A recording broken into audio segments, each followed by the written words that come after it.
Parkinson's disease का। ठीक है, मैंने आपको पहले भी बताया था कि सर्टेन न्यूरोलॉजिकल डिसऑर्डर्स हैं, वो कोई भी हो सकता है, ब्रेन में प्रॉब्लम हो सकती है, नर्व्स की प्रॉब्लम हो सकती है, न्यूरोट्रांसमीटर की प्रॉब्लम हो सकती है, तो उसकी वजह से जो है वो हम क्लासिफाई करते हैं डिफरेंट न्यूरोलॉजिकल डिजीजेस को। जो पार्किंसंस डिजीज है वो बेसिकली जो न्यूरोट्रांसमीटर डोपामीन है उसकी जो है उसके लॉस की वजह से और होती है। तो सबसे पहले जो है 1870 में एक जेम्स पार्किंसन के नाम का साइंटिस्ट था, उसने डिस्कवर किया था पार्किंसंस डिजीज को 1817 में। उसकी पब्लिकेशन थी जिसका नाम था एसे ऑन शेकिंग पॉलिसी, उसके अंदर उसने जो है वो पार्किंसंस डिजीज के बारे में बताया था। एग्जैक्ट कॉज जो है वो स्टिल अननोन है, लेकिन न्यूरोडिजेनरेटिव डिजीज है जो कि लॉस ऑफ डोपामिन की वजह से होती है। जो सेल्स हैं सबस्टेंशिया नाइग्रा में, सबस्टेंशिया नाइग्रा क्या होता है? सबस्टेंशिया नाइग्रा जो है वो बेसल गैंग्लिया में एक डीप पोर्शन है सेरिब्रल हेमिस्फीयर में, जो कि सेरिब्रल कॉर्टेक्स के नीचे प्रेजेंट है। ठीक है, तो उसके अंदर जो है वो सेल प्रोड्यूस करते हैं डोपामीन। तो जब वहां से सेल्स की जो एफिशिएंसी है वो डिक्रीज हो जाती है और वो डोपामीन प्रोड्यूस नहीं कर पाते, तो उसकी वजह से जो है वो पार्किंसंस डिजीज जो है वो होती है। अच्छा जी, मोस्ट कॉमन है ये वाइट्स में compare to Asians and blacks. और अगर हम इसकी एटियोलॉजी की बात करें तो मैंने बताया कि एग्जैक्ट कॉज जो है वो स्टिल अननोन है, लेकिन सर्टेन कंट्रीब्यूटिंग फैक्टर्स हैं जो कि सिचुएशन को एलिवेट कर सकते हैं, जिनमें हमारे पास जेनेटिक्स हैं, इन्वायरमेंटल टॉक्सिन्स हैं, प्रायोन्स होती हैं जो सेलुलर प्रोटीन की अबनॉर्मल फोल्डिंग्स हो जाती हैं ड्यूरिंग पोस्ट ट्रांसलेशनल मॉडिफिकेशन, तो उनको हम प्रायोन्स कहते हैं। ठीक है, प्रायोन्स की वजह से, ऑक्सीडेटिव स्ट्रेस की वजह से, न्यूरोट्रांसमीटर के इम्बैलेंस की वजह से, तो वो सब क्या करते हैं? एक्साइटोटॉक्सिसिटी कोज करते हैं, माइटोकॉन्ड्रियल डिसफंक्शन कोज करते हैं, डोपामिन प्रोडक्शन डिक्रीज करते हैं, इन्फ्लेमेटरी रिस्पॉन्स जो है वो एबनॉर्मल हो जाता है within the cell of brain, और due to loss of dopamine improper response होता है ब्रेन का, और जिसकी वजह से सेल डेथ का रेट जो है वो इंक्रीज कर जाता है। समझ आइए? ठीक है, सबस्टेंशिया नाइग्रा में जो न्यूरॉन्स है रिस्पॉन्सिबल फॉर प्रोड्यूसिंग डोपामीन, वो जो है वो डिक्रीज कर जाता है। बेसिकली हमारे जो ब्रेन है उसमें एक्साइटेटरी और इनहिबिटरी जो है वो न्यूरोट्रांसमीटर का एक सर्टेन रेशो होता है। ठीक है, जो हमारे पास एक्साइटरी होता है वो डोपामीन होता है, और जो इनहिबिटरी होता है वो गाबा होता है। ठीक है, गैमा अमाइनो ब्यूटायरिक एसिड। तो इन दोनों के रेशो की वजह से और इन दोनों के बैलेंस की वजह से जो है बॉडी में फंक्शन हो रहे होते हैं। तो जब डोपामिन लॉस होता है तो ऑब्वियसली वो जो बैलेंस है वो डिसबैलेंस हो जाता है, जिसकी वजह से जो है वो कोऑर्डिनेशन जो है वो स्लो हो जाती है, मसल टोन पोस्चर जो है वो लॉस होना शुरू हो जाता है। ठीक है, इसके अलावा जो है वो इम्बैलेंस रिलेटेड जो है वो आपको सिम्टम्स नजर आते हैं, जिनमें हमारे पास रेस्टिंग ट्रेमर्स है, रिजिडिटी है, ब्रेडिकाइनेजिया है। ब्रेडिकाइनेजिया होता है स्लो मूवमेंट हो जाती है मसल्स की, और एकाइनेजिया या loss of completely loss, stoop posture हो जाता है, पोस्चरल इंस्टेबिलिटी हो जाती है, फेशियल फीचर जो है वो मास्क होना शुरू हो जाते हैं, वो जो आपके एक प्रॉपर जो है फाइन लाइंस टाइप होती है कि मतलब डिफाइन करती हैं आपके फेशियल फीचर्स, वो खत्म होना शुरू हो जाते हैं, वो ड्रूपी सा फेस होना शुरू हो जाता है, शफलिंग गेट होना शुरू हो जाती है, मतलब जो वॉकिंग है वो जो है वो नॉर्मल नहीं रहती, रिदमिक नहीं रहती, depression, anxiety, sleep disturbances, sensory abnormalities और पेन। इसके अलावा जो कॉग्निटिव डिसफंक्शन होता है उसमें हमारे पास मेमोरी इफेक्ट होती है, कम्प्लेक्स टास्क परफॉर्म करने में मुश्किल हो रही होती है, और डिमेंशिया जो है वो प्रिवेल करता है। ठीक है, तो बेसिकली ये सब चीजें जो हैं वो कोज करती हैं हमारे पास, और ये इनके साइन एंड सिम्टम्स हैं रिलेटेड टू पार्किंसंस डिजीज।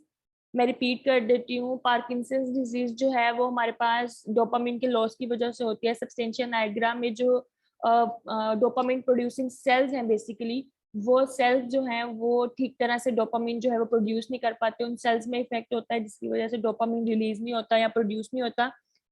और उसकी डेफिशिएंसी की वजह से जो पार्किंसंस डिजीज है वो, उसकी डेफिशिएंसी की वजह से जो पार्किंसंस डिजीज है वो होती है। स्टिल जो है वो कॉज अननोन है, लेकिन मल्टीपल फैक्टर्स हैं जो कि रिस्पॉन्सिबल हैं पार्किंसंस डिजीज को कॉज करने में। इसके अलावा जो मेन पैथोफिजियो जो हम बात कर सकते हैं कि मेन डिसेबिलिटी कहाँ आती है, तो वो एक्साइटरी और जो इनहिबिटरी न्यूरॉन्स हैं, न्यूरोट्रांसमीटर है, उनकी प्रोडक्शन में आ रही होती है। तो वो एक सर्टेन रेशो के अकॉर्डिंग चल रहे होते हैं। तो जब वहां पे डिसबैलेंस आता है due to loss of dopamine, तो पार्किंसंस डिजीज वो सारे सिम्टम्स जो हैं वो रिजल्ट होते हैं। अच्छा जी, अब अगर हम न्यूट्रिशनल इम्प्लीकेशंस की बात करें तो हमें कौन कौन सी पार्किंसन डिजीज में न्यूट्रिशन रिलेटेड जो हैं वो चीज़ें देखनी होती है, क्योंकि पार्किंसन डिजीज क्योंकि न्यूरोडिजेनरेटिव है, तो ये इंडिविजुअल का न्यूट्रिशनल स्टेटस जो है वो कंप्रोमाइज करती है। ठीक है, वो कोई भी ड्रग न्यूट्रिएंट इंटरेक्शन की वजह से हो सकती है, वेट लॉस की वजह से हो सकती है, इनएडिक्वेट इनटेक की वजह से होती है, क्योंकि अगर डिस्फेजिया हो गया है तो क्योंकि मूवमेंट जो है मसल्स की वो स्लो हो जाती है, डिहाइड्रेशन हो सकती है, सेल्फ फीडिंग एबिलिटी डिक्रीज कर सकती हैं, और कंजम्पशन एंड मोटिलिटी डिसफंक्शन हो सकता है, जिसमें च्यूइंग है, स्वॉलोइंग है और कॉन्स्टिपेशन हो सकती है। ठीक है, तो हमें कौन कौन से न्यूट्रिशनल कंसर्न देखने होते हैं? एक तो हमने ड्रग न्यूट्रिएंट इंटरेक्शन देखना होता है, एक हमने वेट लॉस देखना होता है, इनएडिक्वेट इनटेक देखनी होती है, डिहाइड्रेशन, सेल्फ फीडिंग डिसेबिलिटीज में हमें देखना होता है। हमारा ऐसा फिजियोथेरेपिस्ट का काम है कि वो दोबारा से वो फिजिकल एक्टिविटी स्टार्ट करें, लेकिन हमने उन मसल्स की बेसिकली देखनी होती है कि जो इंडिविजुअल है वो खुद से नहीं खा सकता, तो वो भी एक उसके ऊपर बर्डन होता है। ठीक है, क्योंकि उसकी वो जो नर्व्स के स्लो मूवमेंट की वजह से या नर्व के डिजेनरेटिव होने की वजह से वो जल्दी थक जाता है और वो ज्यादा खा नहीं पाता अगर वो खुद से भी खा रहा है तो। सबसे पहले अगर हम ड्रग न्यूट्रिएंट इंटरेक्शन की बात करें तो ड्रग न्यूट्रिएंट इंटरेक्शन में हमारा जो मेन कंसर्न होता है कि जो न्यूट्रिएंट इनटेक है वो इफेक्ट कर रही है ड्रग की मेटाबॉलिज्म और एक्सक्रीशन को। ठीक है, जिसकी वजह से ओवरऑल न्यूट्रिशन इनटेक जो है वो इफेक्ट होती है। तो जब हमने कभी भी ड्रग न्यूट्रिएंट इंटरेक्शन इवेल्युएट करना है तो हमारा मेजर गोल होना चाहिए कि जो ड्रग की एब्जॉर्प्शन है वो मैक्सिमाइज हो। तो हमें उस टाइम ड्रग देनी चाहिए जब हम कोई न्यूट्रिएंट नहीं दे रहे। ठीक है, और बेसिकली जो इस तरह की डिजीजेज होती है उनमें हम कीटो डाइट जो है वो ज्यादा रेफर करते हैं, लेकिन कीटो डाइट का एक डिसएडवांटेज है, वो मैं आगे बताती हूँ।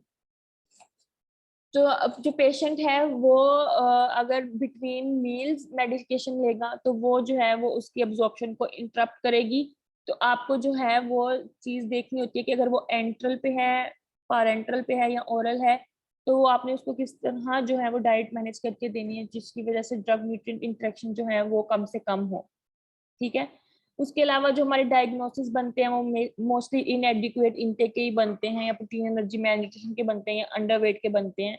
ठीक है, अच्छा जी, अब हमने इंटरवेंशंस क्या अप्लाई करनी होती हैं एज न्यूट्रिशनिस्ट। तो जो सबसे इम्पोर्टेंट, अभी हम ड्रग न्यूट्रिएंट इंटरेक्शन की बात कर रहे थे, तो जो सबसे इम्पोर्टेंट ड्रग न्यूट्रिएंट इंटरेक्शन होता है उनमें ये होता है कि जो अगर हम levodopa levodopa is the medication for dopamine Parkinson disease basically, तो जिसको हम एल डोपा भी कहते हैं। तो जब हम एल डोपा ओरली कंज्यूम कर रहे होते हैं तो वो ट्रांसपोर्ट करती है स्मॉल इंटेस्टाइन से ब्लड में, और फिर ब्लड से वो ब्लड ब्रेन बैरियर क्रॉस करती है और वहां जाके वो इफेक्ट कॉज करती है।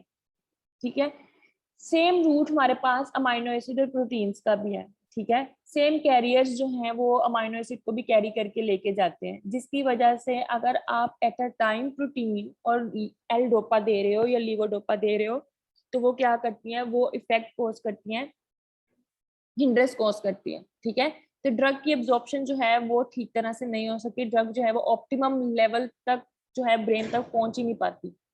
ठीक है, तो हमने फिर प्रोटीन की इनटेक में मैनिपुलेशंस करनी होती है ताकि हम उसका थेराप्यूटिक इफेक्ट जो है वो इंक्रीज कर सके मेडिकेशन का। लेकिन स्टिल जो है वो इसके ऊपर स्टडीज हो रही हैं, अभी कोई कंसिस्टेंट रिजल्ट जो है वो इस चीज का नहीं मिला कि प्रोटीन और जो एल डोपा है वो एक दूसरे के साथ इंटरस्पॉन्स करते हैं, लेकिन ये पेशेंट टू पेशेंट भी वेरी करती है सिचुएशन। ठीक है, लेकिन स्टिल जो है वो रिकमेंडेड है कि आप प्रोटीन की मॉड्यूलेशन करके मैनिपुलेशन करो, उसको उस टाइम पे मत दो। आप देखो कि आप किस टाइम ड्रग दे रहे हो और आपको किस टाइम जो है वो प्रोटीन इनटेक कराना है। ठीक है,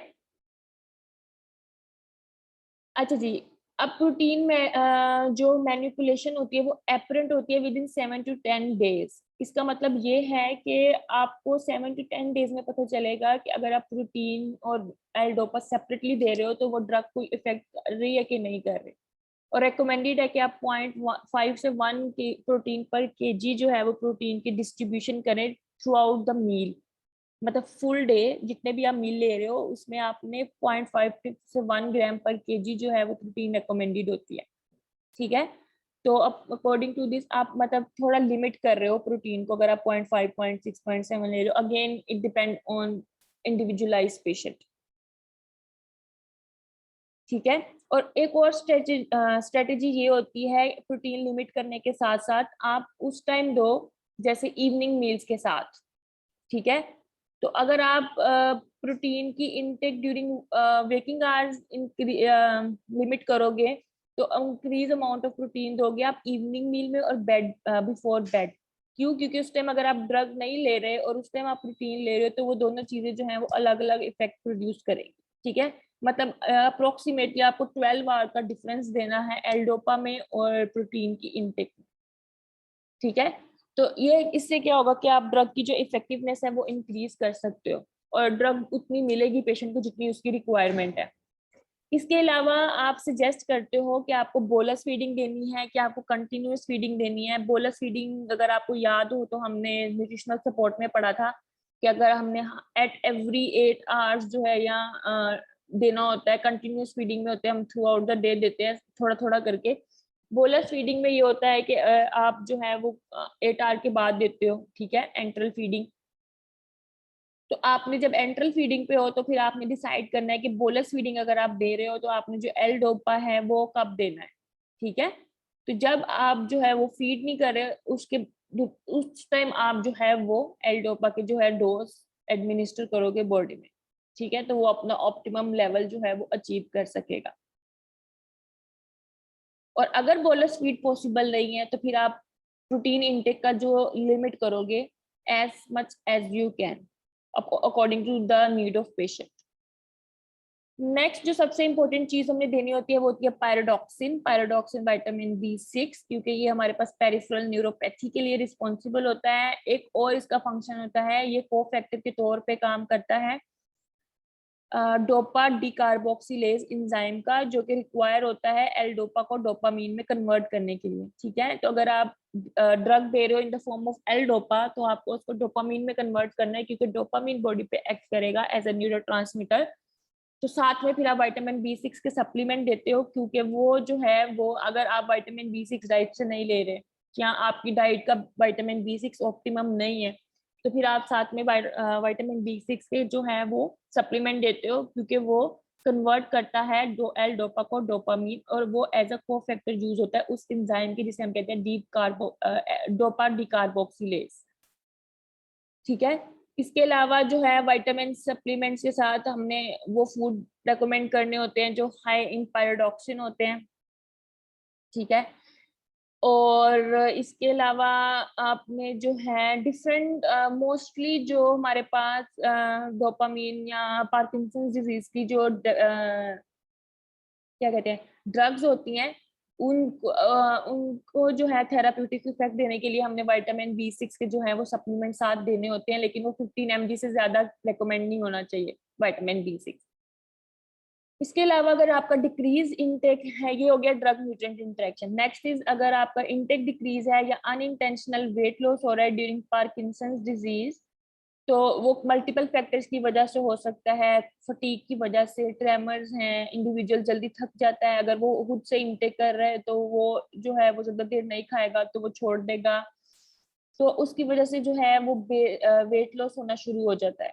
ठीक है, और अगर आप कंसिस्टेंटली कैलोरिक इनटेक ले भी रहे हो मतलब जो रिक्वायरमेंट है उसको फुलफिल कर रहे हो फिर भी वेट लॉस है तो फिर जो है आपको न्यूट्रिशन इंटरवेंशन अप्लाई करनी पड़ती है, इंक्रीज करना पड़ता है उनका एनर्जी इनटेक, आपको मॉनिटर करना होता है उनका वेट स्टेटस रेगुलरली। इसके अलावा उन पेशेंट को जिनको डिफिकल्टीज होती हैं, ईटिंग डिफिकल्टीज हैं, तो हम जो है वो प्रोटीन को मॉडिफाई कर सकते हैं ताकि हम ट्रेमर्स को डिक्रीज कर सकें। ठीक है, और हमने असिस्टेंस देनी होती है उनको ईटिंग की और एक्सटेंडेड मील टाइम की, ताकि वो जो है अपना इंटेक इंक्रीज कर सकें। और आप कोशिश करते हो कि आप उनको जो है वो थ्रू आउट जो है वो कुछ ना कुछ मील देते रहो, not protein but other sources जो आप इनकॉर्पोरेट कर सकते हो, ठीक है। तो आपको उनका मील टाइमिंग और जो है वो ड्रग के साथ साथ उसका मील टाइमिंग भी एडजस्ट करना होता है, ठीक है। इसके अलावा कुछ गैस्ट्रोइंटेस्टिनल सिम्टम्स होते हैं पार्किंसंस डिजीज के पेशेंट में, क्योंकि मस्कुलर रिजिडिटी हो जाती है, ब्रेडिकाइनेजिया हो जाता है, जिसकी वजह से स्वॉल्विंग में डिफिकल्टी होती है और एस्पायरेशन के चांसेस जो हैं वो इंक्रीज कर जाते हैं, ठीक है। तो मस्कुलर डिस्फंक्शन की वजह से जो अबनॉर्मेलिटी होती है उसको हम कहते हैं गैस्ट्रोप्रेसिस। गैस्ट्रोप्रेसिस होता है कि डिलेड एम्पटिंग होती है स्टमक की, ठीक है। तो आपने क्या करना होता है फिर इस केस में, आपने उनको small frequent low fat low fibre meal देने हैं, ठीक है, ताकि जो उनकी गैस्ट्रिक एम्प्टीज है वो डिले ना हो, जल्दी जो है वो इस तरह के आप रिटेनिंग जिनकी गैस्ट्रिक एम्प्टिंग डिले होती है वो फूड रेकमेंड नहीं करनी है जिनमें हमारे पास फैट और फाइबर आता है, ठीक है। इसके अलावा आपने उनको स्मॉल फ्रीक्वेंट मील्स देने हैं। और जब आपने एंट्रल रेकमेंड करनी है तो आपने फिर वो स्टमक में रेकमेंड नहीं करनी होती है, आपने उसको इंटेस्टाइन में ज्यूजनम वाले पार्ट में आप जो है वो एनजी लगाते हो, जिसको हम नेजोड्यूजनल कहते हैं, नेजोज्यूजनम कहते हैं, ठीक है। आप स्टमक तक जो है वो इम्प्लांट नहीं करते, क्योंकि गैस्ट्रोप्रेसिस की वजह से जो इनटेक है वो डिले हुई होती है और इनएडिक्वेट हुई होती है। इसके अलावा एक और सिचुएशन जो है वो प्रिवेल करती है जिसे हम कहते हैं गैस्ट्रो इसोफेजियल रिफ्लक्स, गर्ड। गर्ड के आपको पता है कि नोजिया, वोमिटिंग और सटाइटी, ये सारी चीजें जो है वो पॉसिबल हो सकती हैं, ठीक है। आपको उसकी एमएनटी भी पता है कि आपने कौन से फूड लेने हैं जो कि एसिडिक एसिडिटी रिड्यूस करें, ठीक है। आपने वो वाले फूड जो है वो रेकमेंड करने होते हैं। अब इन सब चीजों के साथ साथ एक और चीज जो है वो बहुत ज्यादा प्रिवेल करती है, वो है कॉन्स्टिपेशन, क्योंकि मस्कुलर मूवमेंट जो है वो खराब हुई होती है। तो यहाँ पे हम फाइबर और फ्लूइड रिकमेंड करते हैं, लेकिन ये बहुत ज्यादा चैलेंजिंग होता है, क्योंकि ऊपर मैंने बताया कि आप गैस्ट्रोप्रेसिस है अगर पेशेंट को, तो आप जो है वो फाइबर रिकमेंड नहीं करते, ठीक है। तो ये चीज फिर आपको देखनी होती है। जरूरी नहीं है कि दोनों चीजें कंडीशन जो है वो एट अ टाइम हो, कंस्टिपेशन और गैस्ट्रोप्रेसिस, लेकिन अगर वो एट अ टाइम है तो फिर आपको जो है वो उस चीज को जो है वो इंश्योर करना होता है कि आपको किस तरह जो है वो कॉन्स्टिपेशन और गैस्ट्रोप्रेसिस जो है वो रिलीव करनी है, दोनों कंडीशंस, ठीक है। अब सब जीआई के जो भी अब इतना ज्यादा जीआई का फंक्शन डिस्टर्ब हुआ होता है, तो जिसकी वजह से जो ड्रग की जो है वो इफेक्टिवनेस भी जो है वो डिक्रीज हो जाती है, जिसकी वजह से कॉम्प्लिकेशन ऑफ सिम्टम्स जो है वो इंक्रीज कर जाते हैं। इसलिए जो पार्किंसंस डिजीज के पेशेंट होते हैं उन्हें असिस्टेंस रिक्वायर होती है कि वो अपने मील्स को प्रिपेयर, और ऑब्वियसली वो सेल्फ ईटिंग भी उनको डिफिकल्टी हो रही होती है, ठीक है। तो फूड मॉडिफिकेशन आपको करनी पड़ती है ताकि वो इजीली मैस्टिकेट और स्वेलो कर सके, जिसके लिए फिर आप उनको सॉफ्ट डाइट देते हो, फुल लिक्विड डाइट देते हो, इस तरह की फिर आप उनको डाइटरी रिकमेंडेशन करते हो, ताकि जो है वो इजीली जितनी भी उनकी स्वेलविंग की, मैस्टिकेशन की डिफिकल्टीज हैं वो आप ठीक कर सको, ठीक है। तो यस मैम। मोनिटर और इवेलुएट आपने क्या करना होता है, आपने कंसिस्टेंटली उनका वेट देखना होता है, आपने उनका ओरल इंटेक देखना होता है कि वो एनोरेक्सिया तो नहीं हो रहा, ठीक है। इसके अलावा आपने उसकी गैस्ट्रोप्रेसिस, कॉन्स्टिपेशन, इनको चेक करना होता है, नोजिया वोमिटिंग की फीलिंग तो नहीं है वो देखना होता है। इसके अलावा जो सिम्टम्स है रिलेटेड टू अर्ली स्टाइटी और लॉस ऑफ एपिटाइट, उनको देखना होता है, क्योंकि वो आपकी न्यूट्रिएंट इंटेक डिक्रीज करते हैं।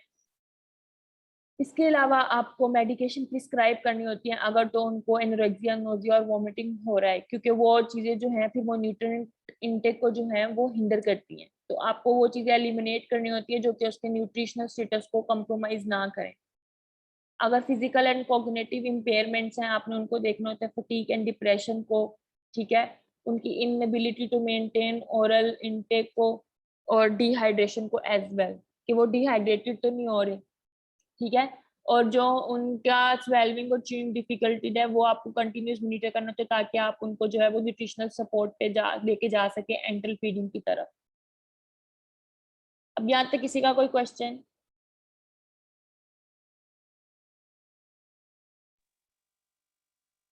No ma'am.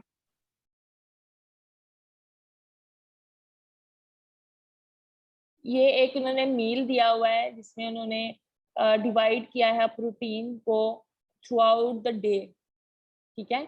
यहाँ पे आप देख रहे हो कि उन्होंने जो है वो लो प्रोटीन एक तो यूज किया है, ठीक है। कोई भी उन्होंने जो है वो वेकिंग आवर्स में उन्होंने डायरेक्ट आपको हाई प्रोटीन सोर्स या मीडियम प्रोटीन सोर्स नहीं दिया, ठीक है। अब जैसे ही आप डिनर पे आते हो वहां पे आपको जो है वो डिस्ट्रीब्यूट कर रहे हैं हाई बायोलॉजिकल प्रोटीन वैल्यू, ठीक है। तो उन्होंने इस तरह जो है थ्रू आउट द डे जो है वो प्रोटीन की डिस्ट्रीब्यूशन की है फॉर एल डोपा थेरेपी, ठीक है। कि अगर आप जो है एल डोपा दे रहे हो उनको एज अ मेडिकेशन, तो आपको किस तरह जो है वो उनका थ्रू आउट द डे जो मील है उसमें प्रोटीन को डिस्ट्रीब्यूट करना है।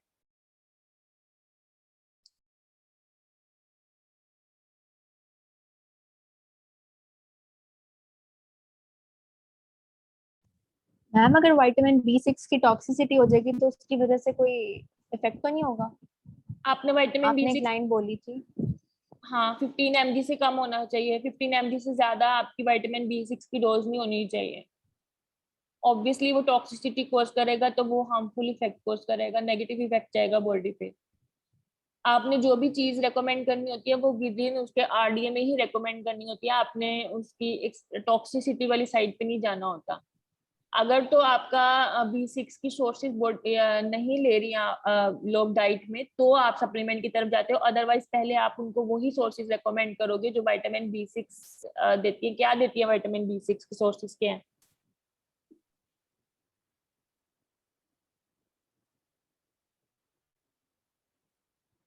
जी, क्या सोर्सेज हैं विटामिन B6 की? मैम इसको का जहन से निकल गया। किसी के जहन में भी नहीं आ रहा।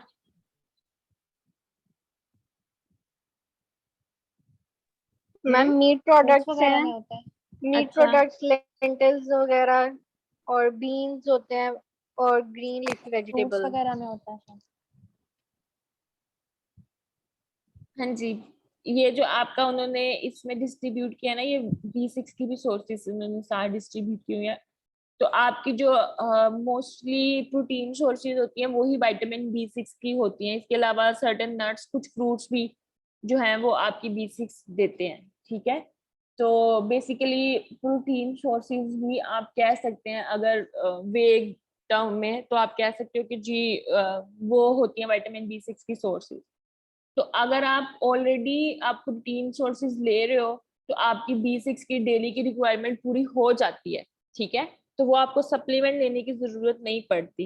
लेकिन इन केस अगर जो है due to any disease condition या आपकी जो है सोर्सेज आप ऑप्टिमम नहीं ले रहे, वो आपको फिर सप्लीमेंट रिकमेंड करने पड़ते हैं। और जो फूड से आप लेते हो वो कभी भी टॉक्सिसिटी कॉज नहीं करता।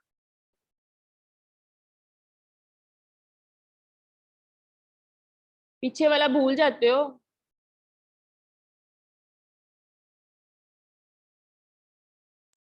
मैम ये टेबल दिखाइएगा जरा, थोड़ा सा नीचे करें। ये प्लान वाला ये वाला बस।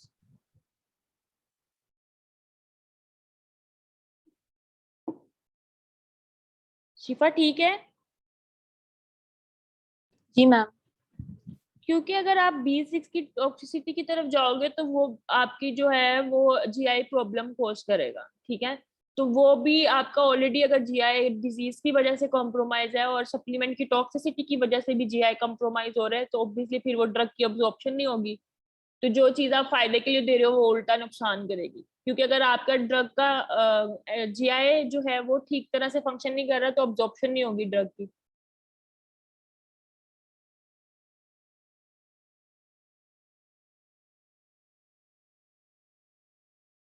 और किसी का कोई क्वेश्चन?